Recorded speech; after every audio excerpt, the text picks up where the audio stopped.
السلام علیکم ناظرین کرام، قبل اس کے کہ میں آپ کے سامنے آج ایک اہم موضوع اور ایک اہم ٹاپک پہ بات کروں، میں یہ چاہتا ہوں کہ اس سے پہلے آپ کو ایک بہترین واقعہ سناؤں۔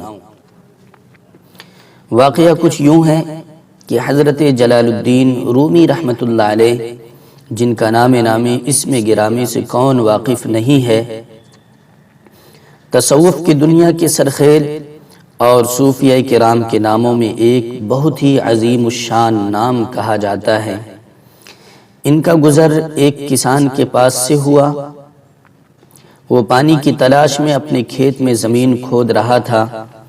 وہ کچھ گہرائی تک بہت محنت طلب اور جستجو کے ساتھ کھدائی کرتا، لیکن بہت جلد مایوس ہو کر دوسری جگہ کھدائی شروع کر دیتا۔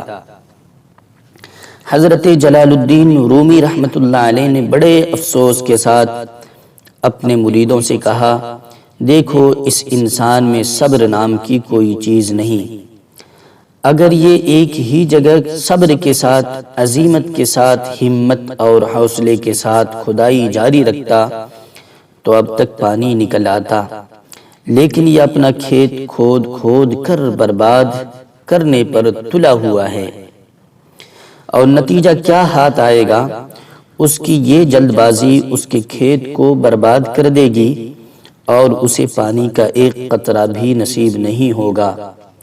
اسی طرح جب ہم تعلیم و تربیت کے مرحلے میں آتے ہیں اور جب ہم خاص طور سے اپنے بچوں کی تعلیم و تربیت کرنا چاہتے ہیں تو ہمیں کچھ چیزوں کا پورا خیال رکھنا ہوتا ہے۔ ہمیں یہ بات معلوم ہونی چاہیے کہ بچے بھی دو قسم کے ہوتے ہیں۔ ایک کسی ایک کام یا کھلونا پا کر اس میں ایسے مگن ہو جاتے ہیں کہ جیسے وہی ان کی کل دنیا ہو، لیکن دوسرے بچے بے صبرے یا بے چین واقع ہوتے ہیں۔ وہ ہمیشہ اسی کی فکر کرتے ہیں جو ان کے پاس نہیں ہوتا۔ آپ کسی ماں سے پوچھیں جس نے بچے پال کر بڑے کیے ہوں، وہ بتائے گی کہ پہلی قسم والے بچے ہمیشہ خوش رہتے ہیں اور دوسری قسم والے ہر وقت روتے ہیں۔ پہلی قسم کے بچے خوش کیوں رہتے ہیں؟ کیونکہ وہ قناعت کرنا جانتے ہیں، ان کے اندر صبر ہوتا ہے، وہ کسی بھی چیز کو پا کر اس کی قدر کرتے ہیں، اور ان کے مزاج میں شکر ہوتا ہے، ان کے مزاج میں بہت زیادہ لالچ اور ہوس نہیں ہوتی۔ دوسرے بچے روتے کیوں رہتے ہیں؟ کیونکہ ان میں قناعت نام کی کوئی چیز نہیں ہوتی، ان کے دل کو اطمینان اور سکون نہیں ہوتا، ان کے اندر عجیب قسم کی ہوس ہوتی ہے جو ان کو بے چین کیے رکھتی ہے۔ یہ ہوس بچوں میں ظاہر ہے کہ بے شعوری کے ساتھ آئی ہے، مگر ہم اس کو اپلائی کریں اپنی ذات پہ، ہم اپنے بڑوں پہ اس کو اپلائی کریں تو دیکھیں گے ہمارے اندر بھی دو طرح کے لوگ موجود ہیں، دو قسم کے لوگ موجود ہیں۔ ایک وہ جو تھوڑے پر بھی خوش ہو جاتے ہیں، اور دوسرے وہ جو ان کو اگر پوری دنیا دے دی جائے تب بھی وہ خوش نہیں ہو سکتے۔ اللہ پاک نے قرآن کریم میں ایک جگہ ارشاد فرمایا ہے کہ ایسے لوگ بھی موجود ہیں کہ اگر ان کو پوری زمین بھر کے سونا دے دیا جائے تب بھی وہ اپنے آپ کو گھاٹے میں سمجھیں گے، نقصان میں سمجھیں گے۔ یہ ایک ایسی خطرناک بیماری ہے جس کو لگ جائے اس کو پھر زندگی میں کبھی بھی سکون اور چین نہیں مل سکتا۔ زندگی میں صرف کامیابی اس بات کا نام نہیں ہے کہ آپ نے کتنا پایا ہے، کامیابی اصل اس کا نام ہے کہ آپ کتنا خوش ہیں اور کتنے میں خوش ہیں۔ اس میں کوئی شک نہیں کہ ہمیں ترقی کی اور ہر حال میں بہتر سے بہتر کرنے کی فکر کرنی چاہیے۔ کسی شاعر کا شعر ہے نا، ہے جستجو کہ خوب سے ہے خوب تر کہاں، اب دیکھیے ٹھہرتی ہے جا کر نظر کہاں۔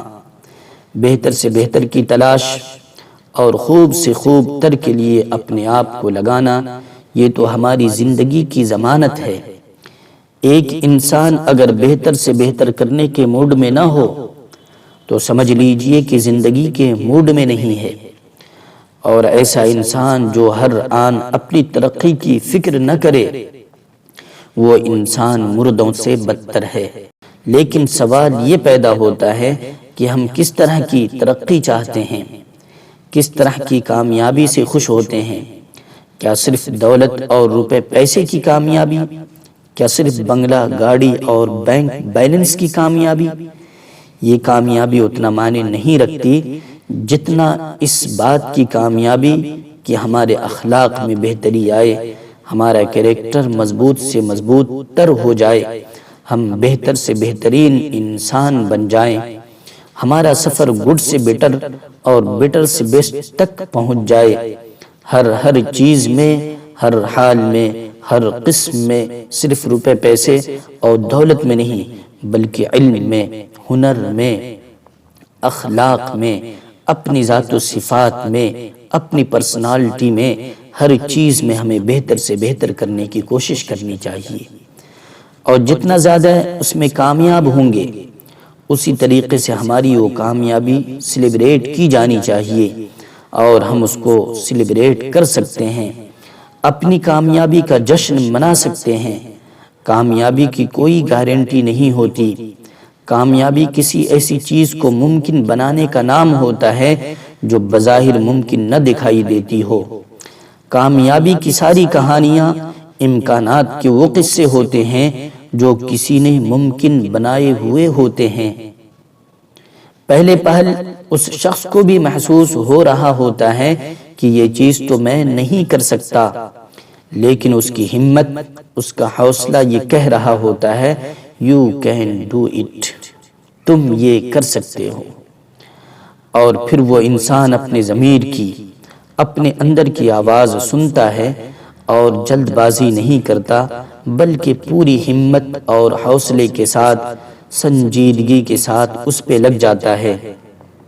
اور پھر دیکھتے ہیں کہ وہ انسان کامیاب ہوتا ہے، کامیابی کی داستان رقم کرتا ہے، ہسٹری کریٹ کرتا ہے، اتہاس رچ دیتا ہے، اور پھر ہم لوگ اس کی مثالیں دیتے ہیں۔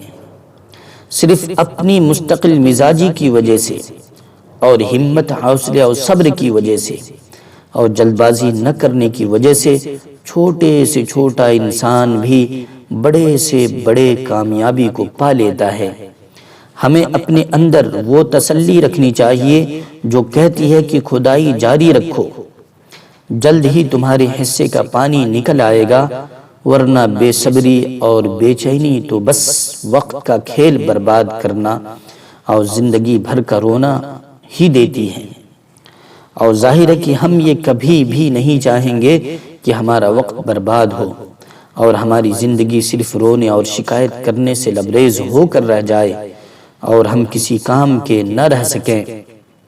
آؤ مل کر انقلاب تازہ تر پیدا کریں، آؤ مل کر انقلاب تازہ تر پیدا کریں، دہر پر اس طرح چھا جائیں کہ سب دیکھا کریں۔ اللہ رب العزت ہم سب کو کامیاب کرے۔ والسلام علیکم ورحمۃ اللہ وبرکاتہ۔